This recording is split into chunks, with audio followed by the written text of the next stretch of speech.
గత 3 రోజులుగా కేంద్ర మంత్రులు కొంతమంది ఏపీలో పర్యటిస్తున్నారు.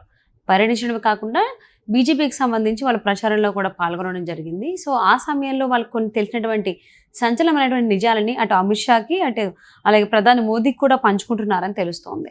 సో, అందులో ఒక పార్టీ అనేది కంప్లీట్‌గా ఓడిపోబోతోంది అని అంటున్నారు. ఇంతకీ ఎవరా మంత్రులు? ఇచ్చినటువంటి రిపోర్ట్ ఏంటి? ఇందుకు ఓడిపోబోతున్నటువంటి పార్టీ ఏంటి? ఈ అంశాలకు సంబంధించి మనతో మాట్లాడడానికి, వారి విశ్లేషణని మనతో పంచుకోవడానికి ఈరోజు మనతో పాటు ఉన్నారు senior political analyst KVV Prasad గారు ఉన్నారు. వారితో మాట్లాడదాం. నమస్తే అండి. నమస్తే అమ్మ. ఇందుకీ గత 3 రోజులుగా ఏపీలో పర్యటిస్తున్నటువంటి కేంద్ర మంత్రులు ఎవరు? వాళ్ళు ఇచ్చినటువంటి సర్వే రిపోర్ట్స్ ఏంటి? అంతేకాకుండా ఒక పార్టీ ఓడిపోబోతుందని చెప్పినట్లుగా తెలుస్తోంది. ఇందుకు ఓడిపోబోతున్నటువంటి పార్టీ ఏంటి? పీయూష్ గోయల్ గారు, వారి సహచార మంత్రివర్గం, వాళ్ళ అనుచరులు ఈ మధ్యకాలంలో ఏపీలో విస్తృతంగా పర్యటించి వాళ్ళు కూడా వాస్తవ పరిస్థితులంతా బేరీ చేసి అమిత్ షా గారికి ఒక రిపోర్ట్ ఇవ్వడం జరిగింది.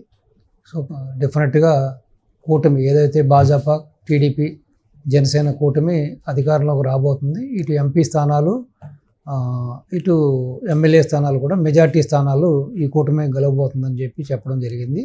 అదేవిధంగా సునీల్ బన్సాల్ గారు వారి టీం కూడా ఇవ్వడం జరిగింది.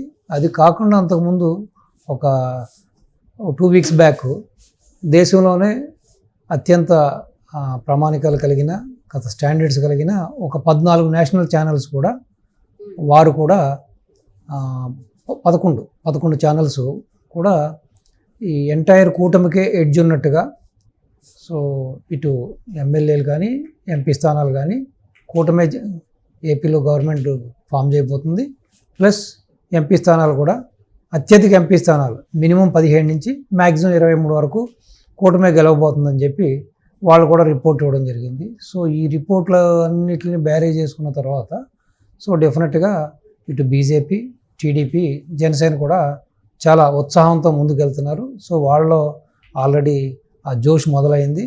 సో దానివల్ల చూస్తే నామినేషన్ పర్వంలో కూడా ఎప్పుడూ లేని విధంగా సాధారణంగా జనాల్ని మొబలైజ్ చేయకుండా, జనాలను ఏదో కాస్త భోజనం పెట్టో లేకపోతే ఏదో డబ్బు దశకం ఆఫర్ చేయకుండానే స్వచ్ఛందంగా కూడా జనాలు వేల సంఖ్యలో సో చూస్తే ఒక్కొక్క ఈ కూటమికి సంబంధించిన కొంతమంది ప్రముఖుల యొక్క వాళ్ళ నామినేషన్ పర్వంలో చూస్తే సో దగ్గర కొంతమందికి 10,000 నుంచి మ్యాక్సిమం 1,00,000 వరకు కూడా జనం వచ్చిన దాఖలాలు మనం చూడడం జరిగింది. So this is clear indication of so కూటమి గెలవబోతుంది అన్నదానికి this is a finest example. Plus దానికి సాయం వాళ్ళకున్న ఇంటర్నల్ రిపోర్ట్స్, ఇంటెలిజెన్స్ రిపోర్ట్స్ అన్నీ క్రోడీకరించిన తర్వాత సో డెఫినెట్గా రాబోతుందని చెప్పి అమిత్ షా గారికి రిపోర్ట్ ఇవ్వడం జరిగింది. సో ఇప్పుడు వాళ్ళంతా కూడా చాలా జోష్లో ఉన్నారు. సో ప్రస్తుత అధికార పార్టీ అయిన వైఎస్ఆర్పి మాత్రం గుండు గల్లంతయింది. సో వాళ్ళు ఆల్రెడీ దే ఆర్ ఇన్ డిలమా.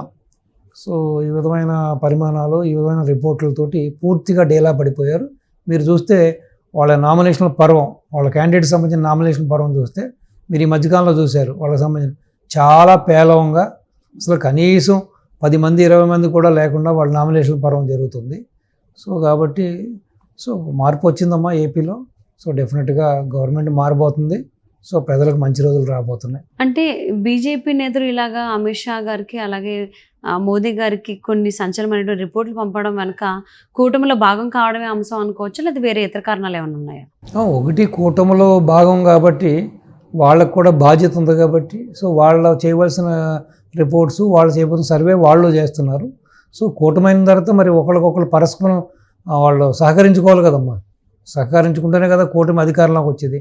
వాళ్ళకున్న లోకలోకలు అన్నీ పక్కన పెట్టి సో ఆ సీట్లో అడ్జస్ట్మెంట్ జరిగింది.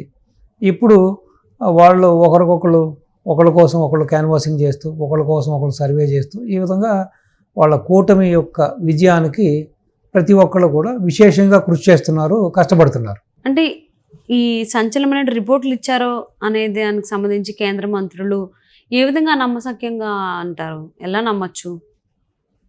ఎందుకంటే బీజేపీ డబుల్ గేమ్ ఆడుతుంది అనేటువంటి టాక్ కూడా ఉంది ఏపీ ప్రజల్లో, చాలా మంది అభిప్రాయపడుతున్నారు. సో మరి ఏ విధంగా ఈ రిపోర్ట్లని, సర్వేలని అర్థం చేసుకోవాలి? అంటే ఇప్పుడు వీళ్ళు చెప్పింది ఒకటే కాదు కదమ్మా. అంతకుముందు గత 2 వారాల ముందు కూడా మీరు నేషనల్ లెవెల్లో ఉన్న ఒక 11 అత్యంత ప్రతిష్టాత్మకమైన కాస్త వాళ్ళకి ఒక క్రెడిబిలిటీ ఉన్న ఛానల్స్ కూడా ఇదే మాటని ధృవీకరించారు. సో రెండు కూడా మ్యాచ్ అవుతున్నాయి కదా. ఇప్పుడు దానికి ఏదో పరస్పర విరుద్ధంగా ఉంటే మీరు చెప్పినట్టుగా కూడా మనం సో మేబీ ఏదో మైండ్ గేమా లేకపోతే ఏంటనుకోవచ్చు. సో ఇటు సునీల్ బన్సాల్ గారి రిపోర్ట్ కానీ ఆ 11 ఛానల్స్ రిపోర్ట్స్ కానీ సో ఈ మధ్యకాలంలో ఇప్పుడు ఇందాక కూడా ఏదో ఒక పాయనీర్ సంస్థ అని వాళ్ళు కూడా కూటమికి అనుకూలంగా ఇవ్వడం జరిగింది. సో ఇటు లోకల్గా ఉన్న సంస్థలు కానీ సో ప్రతి ఒక్కటి కూడా కూటమి విజయాన్ని సూచిస్తున్నాయి. సో కాబట్టి మనం డెఫినెట్గా దీన్ని విశ్వసించాలి. ఏదైనా పరస్పర విరుద్ధంగా ఉండుంటే సో దానికి దీనికి సంబంధం లేని రిపోర్ట్లు వచ్చి ఉంటే కూడా మనం ఏదైనా మీరు చెప్పినట్టుగా ఉండొచ్చు. రెండోది ఇప్పుడు దేశంలో కూడా బీజేపీకి అంత అనుకూల వాతావరణం లేదు, టఫ్ టైమే. బట్ డెఫినెట్గా అధికారంలోకి వస్తుంది, బీజేపీ వస్తుంది. కానీ బీజేపీ ఆశించినన్ని సీట్లు రాకపోవచ్చు, కొంచెం సిచ్యువేషన్ టఫ్గా ఉంది. కాబట్టి వాళ్ళు చెప్పినట్టుగా 400 రాకపోయినా అట్లీస్ట్ మ్యాజిక్ ఫిగర్ వస్తుంది, వీళ్ళు త్రూ అవుతారని చెప్పి చెబుతున్నారు. సో కాబట్టి ఈ టైంలో ఏపీలో టీడీపీకి కానీ ఇటు జనసేనకు కానీ అక్కడున్న ఓట్ బ్యాంక్ కానీ అక్కడున్న ప్రస్తుత పరిస్థితుల్లో వాళ్ళకి చాలా అనుకూలంగా ఉంది వాతావరణం. కాబట్టి ఇష్టం ఉన్నా లేకపోయినా అంటగాగాల్సిన పరిస్థితి బీజేపీకి కూడా ఉంది. రేపు పొద్దున్న నిజంగానే ఈ రిపోర్టుల ప్రకారం 25కి 23 స్థానాలు వచ్చినా లేకపోతే 20 స్థానాలు వచ్చినా కూడా ఈ యొక్క స్థానాల ఫిగర్ ఉందో ఇది డెఫినెట్గా వాళ్ళకి చాలా పెద్ద బూస్ట్ అవుతుంది. సెంట్రల్లో ఉన్న గవర్నమెంట్ ఫామ్ చేయబోయే బీజేపీకి చాలా ఉపయోగపడుతుంది. అవసరమైతే ఈ యొక్క ఏదైతే ఇప్పుడు జనసేన ఇటు బీజేపీ నుంచి ఎన్నికయ్యే ఎవరితో ఎంపీలు ఉన్నారో ఇదే ఒక కీలకం కూడా కావచ్చు. గవర్నమెంట్ ఫామ్ చేయాలంటే కూడా సపోజ్ అక్కడ ఏదైనా టఫ్గా కూడా వాళ్ళకి ఏదైనా అనుకున్న మెజార్టీ రాకపోయినా కానీ ఈ యొక్క ఏదైతే 23 స్థానాలు 20 స్థానాలు అంటున్నారో ఇది డెఫినెట్గానే మరి చాలా పెద్ద ఒక అసెట్ అవుతుంది కదా వాళ్ళకి. అధికారంలోకి రావడానికో లేకపోతే అధికారం అక్కడ గవర్నమెంట్ ఫామ్ చేయడానికో ఇది చాలా ఎసెన్షియల్ అవుతుంది. ఓకే. సో అంటే ఖచ్చితంగా ఏపీలో ఒక పార్టీకి డేంజర్ బల్సి అంటారా ఈ ఎన్నికలు? 100% అమ్మా. ఆల్రెడీ మైండ్ సెట్ మారింది, ప్రజల్లో కూడా మార్పు వచ్చింది. సో కాబట్టి డెఫినెట్గా కూటమి అధికారంలోకి వస్తుంది. సో మీరు చెప్పినట్టుగా ఏదైతే ప్రస్తుత అధికార పార్టీ ఉందో దానికి డెఫినెట్గా డేంజర్ బెల్సే. ఆల్రెడీ మీరు చూశారు కదా కొంతమంది క్యాండిడేట్లు, ఈవెన్ సీఎం గారు యొక్క ముఖ కవలికలు కూడా అసలు ఎక్కడా కూడా ఆయనలో జోష్ కనపడట్లేదు. మనిషిలో ఆ ఓటమి భయం అన్నది ఆల్రెడీ ప్రస్ఫుటంగా కనపడుతుంది. సో రెండోది ఆ దెబ్బ తగిలింది ఎక్కడ స్కార్ కూడా కనపడట్లేదు. మరి అంటే ఇన్ని రోజులు ట్యాప్లు వేసేసరికి అది కూడా కనుమరుగైపోయి ఉంటుందేమో. అదేవిధంగా అధికారం కూడా కనుమరుగైపోవాలని కోరుకుందాం. కనుమరుగు అవుతుందని చెబుతున్నారు అందరూ కూడా.